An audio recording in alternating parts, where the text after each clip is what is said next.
Shalom, puji Tuhan, saudara-saudara sekalian. Kali ini saya ingin membawakan renungan menjadi anak Allah. Untuk itu silakan subscribe, share, dan like renungan ini. Tuhan memberkati. Tetapi semua orang yang menerimanya diberinya kuasa supaya menjadi anak-anak Allah.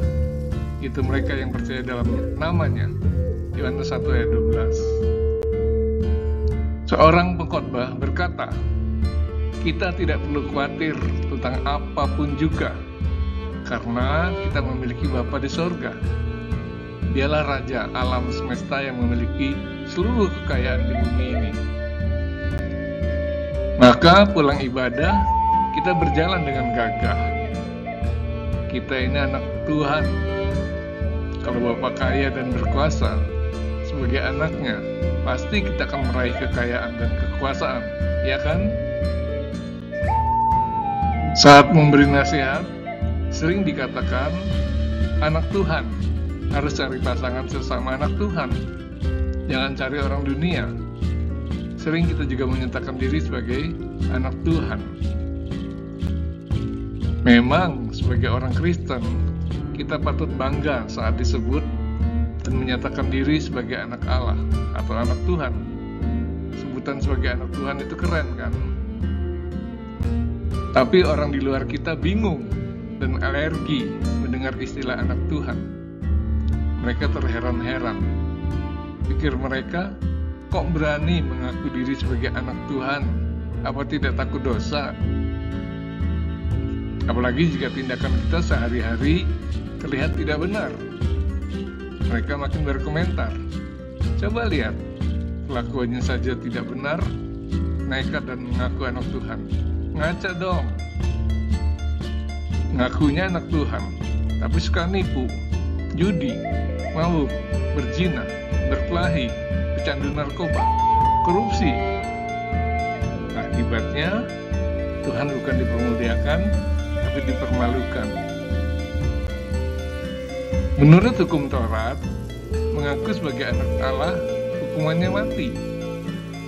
Jawab orang-orang Yahudi itu kepadanya, kami mempunyai hukum, dan menurut hukum itu, ia harus mati, sebab ia menganggap dirinya sebagai anak Allah.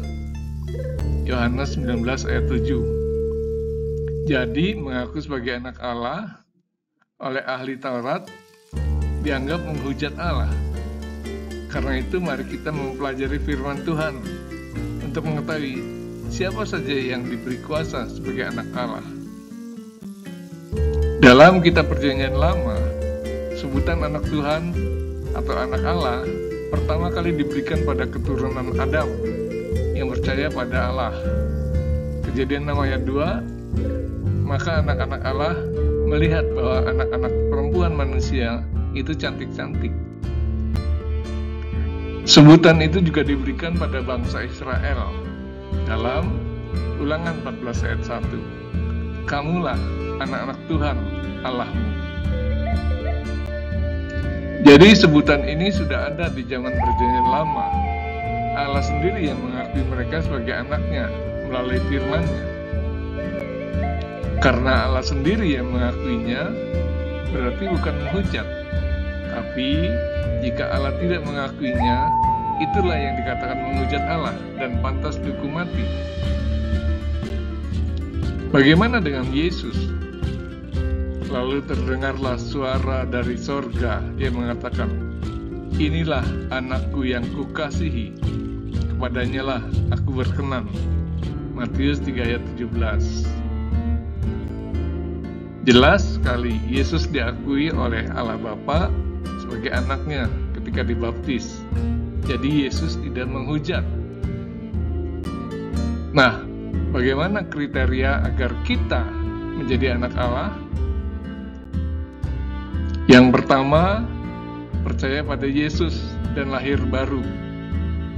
Orang yang diberi kuasa menjadi anak Allah adalah orang percaya pada Yesus dan dilahirkan kembali sebagai anak Allah, bukan secara jasmani, melainkan dari Allah.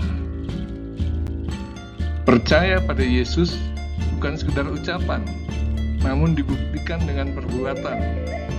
Harus ada perubahan dari hidup lama yang melawan Allah menjadi hidup baru yang taat pada Allah. Itulah yang disebut lahir baru. Yang kedua, bebas dari roh perbudakan dosa. Sebab kamu tidak menerima roh perbudakan yang membuat kamu menjadi takut lagi, tapi kamu telah menerima roh yang menjadikan kamu anak Allah. Sebagai anak Allah, kita sudah tidak diperbudak lagi oleh dosa. Tidak ada lagi ketakutan yang selalu mencekam sebagai akibat dosa. Yang ketiga, hidup dipimpin roh Allah. Namun sifat kedagingan masih melekat. Karena itu, hidup kita harus dipimpin oleh Roh Kudus, sehingga akan mengikis keinginan daging menuju kekudusan. Yang keempat, mengasihi musuh dan berbuat baik.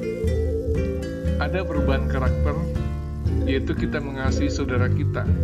Bahkan orang yang menyakiti kita pun harus dikasihi. Itulah tanda anak Allah.